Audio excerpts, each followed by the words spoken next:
Hello, so these videos are going to just briefly explain a couple of organizational principles which I think are useful for students. I often say that this is the most boring content which I give on the course because a lot of teachers will have covered some of this, but I do tend to have a different take on pretty much everything, so I don't think that you're going to be overly bored.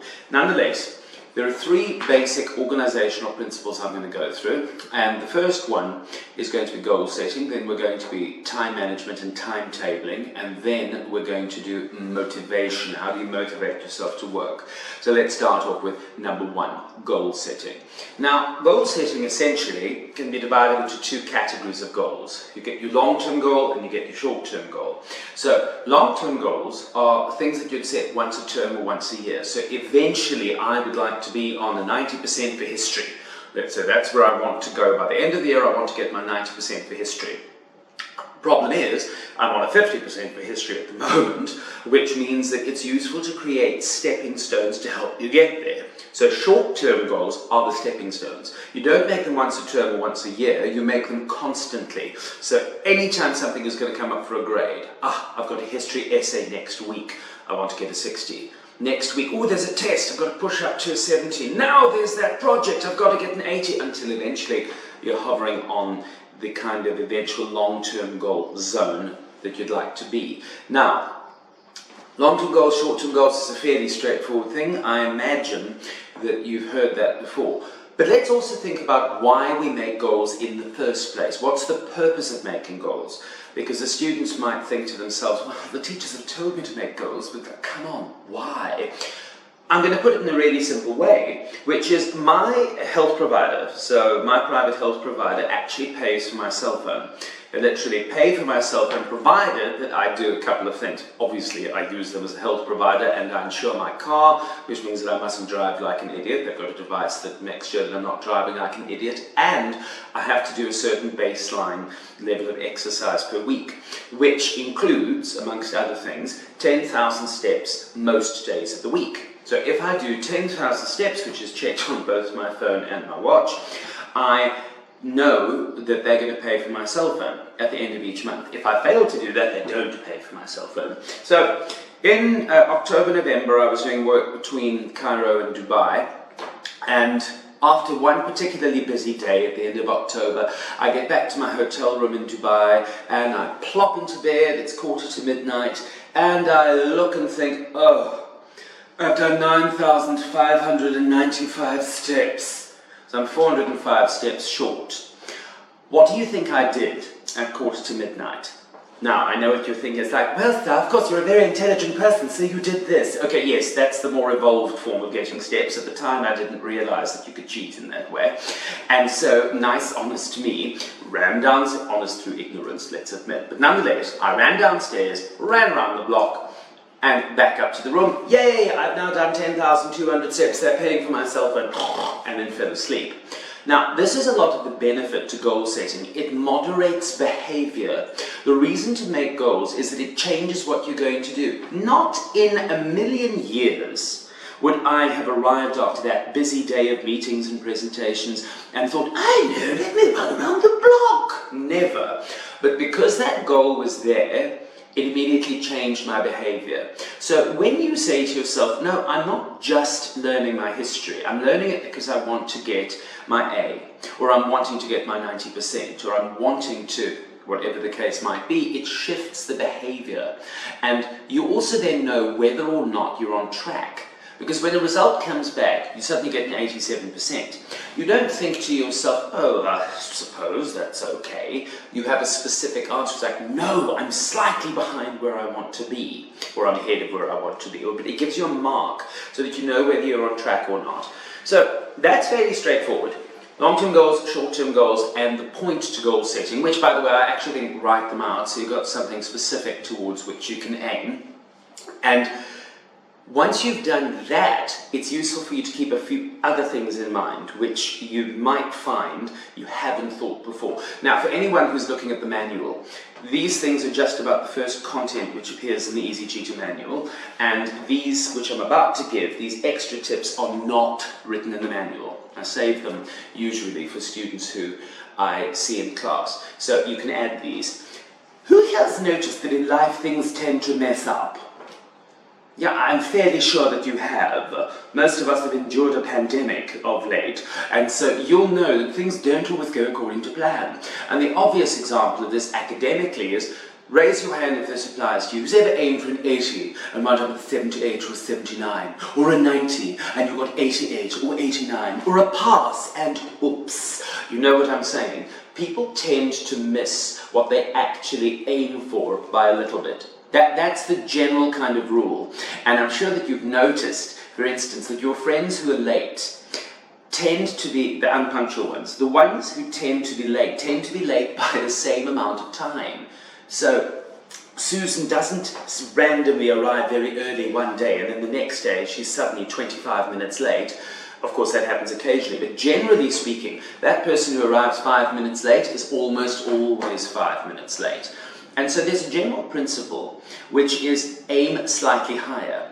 If Susan tells herself, no, I have to be 5 minutes early, and believes it, if she actually believes, no, I've got to be there at 8:55 instead of 9 o'clock, then when the time comes, she's likely to arrive on time. She's probably not going to get there at 8:55, but she will get there by 9. Now, academically, this means a fairly obvious thing. If you need an 80%, please pretend that you need an 85. If you need a 90, please pretend that you need a 93. If you're just wanting to pass, aim quite a lot higher. But aiming slightly higher pushes you so that you make sure that you're putting in more effort than is required, and the reason for that is that if something goes wrong, if something bad happens, normally you're saved. So if you do actually require that 90% for history, that's what Yale has told you that you need to get in at the end of the year. If you've told yourself throughout the year, no, it's got to be a 93, and you're sitting on a 93, 94 mark by the time you do the final exams, if something goes wrong, and in the final examination you only get an 88%, your year mark saves you.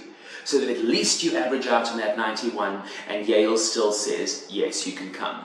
But if you hadn't aimed slightly higher, that one mess up suddenly means you average an 89 and you don't get your place at Yale. So it's a life principle.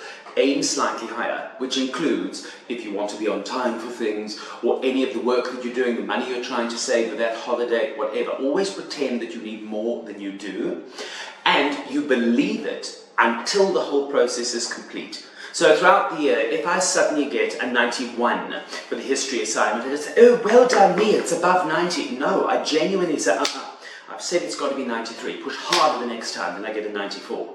The next one's a 92. No, push harder, 95. So that way, overall, it averages out so that, yes, I'm on my 90% overall by the time, even if something bad happens, by the time the end of the year comes, I still average my 90. Now, at that point, of course, you pat yourself on the back. If the end of the year comes and that terrible thing happens in the final exam and you do drop, so you're not on your 93, you're only on your 91, of course then you don't beat yourself up. Then you say, oh, thank heavens, the fake thing that I told myself I needed helped me get there. So aiming slightly higher is another principle with goal setting. Always pretend that you need a little bit more than you do. Don't kill yourself, but pretend that you need a little bit more than you do. Now, next principle, goal setting must be realistic, but please don't zone out because I know what you're thinking. He's telling me I got to aim low. I know that because all my teachers say, I think you should be realistic in your goal setting, and I can hear that they're saying, you're thick as a plank, aim lower. That is not what I believe. In my experience, having worked with thousands of students, typically speaking, almost any student is capable of distinctions for pretty much any subject at school, genuinely. But not if they're working in a stupid way. Realistic doesn't mean high or low. It just means real. And there are a few principles behind realistic or real goal setting. I think here's probably the most important one of all. Now, there is a physics definition of work, which is work is force times distance. Work is force times distance. Now, behold yonder travel bag, which I'm going to be using in a few days for yet another trip. 7 different cities in 8 days recently. I kid you not, so I'm a little bit tired. Apologies if I'm not lucid. Anyway, behold yonder travel bag. What work has been done according to that particular definition of work being force times distance? Well, you applied force, and it moved a certain distance. And if you could measure the distance and you could measure the force, you could literally calculate the work that had been done. Now, on the other hand, if I suddenly go, how much work have I done? And if you think work is force times distance, you'll say, well, you've done nothing. That's so nasty, I pushed really hard.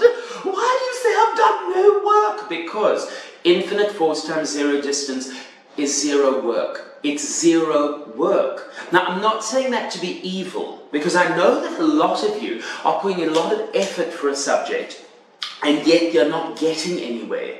So you're conscious that you're putting in a lot of effort, but you're not arriving where you want to go, which technically means if there's no distance, there's no work which is happening. The one time that people genuinely understand this word organically is when a kid moans to their mom or their dad, it's like, Mom, it's not working.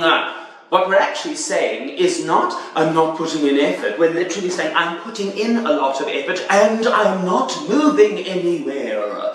So work is force times distance. The distance component is very important. Now, in the case of this wall, imagine that I had been told that I was going to be given $1 billion to knock over that wall. I'm going to be given $1 billion to knock over that wall. I assure you that this wall is not going to be there for very long. I mean, I'm very fond of the wall, but let's face it, I can rebuild it with a new west wing if I want to, and I get my $1 billion. I want to get my $1 billion as quickly as possible. And of course, even with that huge motivation of $1 billion, pushing against it is not going to knock over the wall. But that's not because I'm incapable of knocking over a wall, it's because I'm doing the wrong thing. On the other hand, if I get a stick of dynamite, that can knock over the wall. If I get a bulldozer, that could knock over the wall. If I get a wrecking ball, I can even afford Miley to operate it if I have $1 billion, that would knock over the wall. So in other words, if you change what you are doing, often you get dramatically different results. And a classic example of this is that often students say, so that I cannot get a distinction for history. There's no chance of me getting my 90% for history because my memory is not very good. The same kid who's getting mediocre marks for history immediately starts using appropriate memory techniques and they jump up to A+. That's common, believe it or not. Because instead of them pushing against the work, they're throwing a stick of dynamite, or they're using a wrecking ball. If you use the correct method, something which may have appeared unrealistic often becomes entirely realistic. So realistic first means real, and there is a logical consequence you've got to attach to that when you make goals, which is always think, are the efforts I'm putting in logically connected to the result which I would like to get? Because if they are not connected to that result, change what you're doing. You are not a tree. You can move. So that's a life principle. That's not just academically. Throughout your life, always think, is what I'm doing likely to produce the result I want? And if not, change. That's another component of realistic. But there's another thing. Taking into account your personality is also important. So that same student who gets mediocre marks for history, who suddenly uses their memory, often turns around and says, you know, that's absolutely crazy, but using these visual memory things, I can completely get an A+ for history. It's like totally possible, it's totally realistic.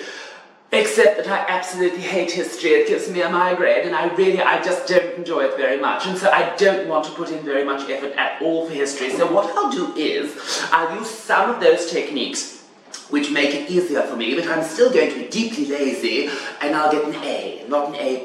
Now, that's just taking personality into account, and sometimes a student will do that. I've even sometimes had students say, I'm an outstanding student, I want to work less, and still get a grade which I'm happy enough with, but where I enjoy my life. That's another aspect of realistic work, real goal setting. Factors in your personality too. Now, of course, your personality might be, excuse you, I want to be the valedictorian. In which case, absolutely, you can go for maximum marks for everything if you like. But this brings up a story of a student that I taught years ago, an international student, and when I ask students in a class, what are your kind of goals? The student said, well, I want to get straight A+ for absolutely everything. I want to get the possible top mark for absolutely every single subject. And I said to her, oh, why? I'm curious, why do you want to do that? And she said, oh, because there's this university in Canada, which I would like to go to. Now, absolutely, hashtag no disrespect, truly, totally good university, absolutely fine, so don't get me wrong. But I said to her, this confuses me because, yeah, the university is perfectly adequate, but it's not an Oxford or a Cambridge or a Harvard, so why straight A pluses? Surely that's more than they need. And she then said, no, I am going to take that girl down. In other words, okay, chicky boo, okay, I get it. You want to be the valedictorian. That's fine, that's fine. So you're vying with this other person and you want to be the valedictorian. That's okay. You can choose that on a personality level. But please don't pretend that that is really what the college in Canada has asked for. That's not. That's your personal choice. So it's a different kind of realistic, but it's not based on the reality that's being asked of you from that institution. And so yes, but I want to be the valedictorian and so on. Now what actually happened was I was in touch with her for a couple of years, and in her final year, wasn't great. So she got COVID, she was very sick, all sorts of things went wrong, and at a point she messaged me and said, you know, I've actually come to grips with the fact that what I really want is to get to that good university and have good grades. I don't want to break my back needing to get absolutely faultless grades, and it's not actually that important for me being valedictorian, because I'd like to be a bit more compassionate and kind to myself given how difficult the year has been. So I'm going to take the foot off the accelerator for a while, and I'm going to make sure I do well but not exceptionally. So I'm aiming slightly higher, not absurdly higher. I think that's more real.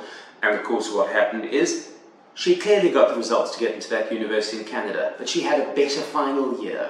Now that's an example of realistic work, where she reassessed what was really required of her based on the environment and what was needed. So, goal setting, very simply. Long-term goals, short-term goals. Remember that goals involve the concept of work being force times distance. Also make sure that you aim slightly higher, but the goals are set in a way that matches the environment, which includes your personality, what's demanded of you. In other words, that they are realistic. That's goal setting, the first of the 3 organizational videos which I'm going to be giving you.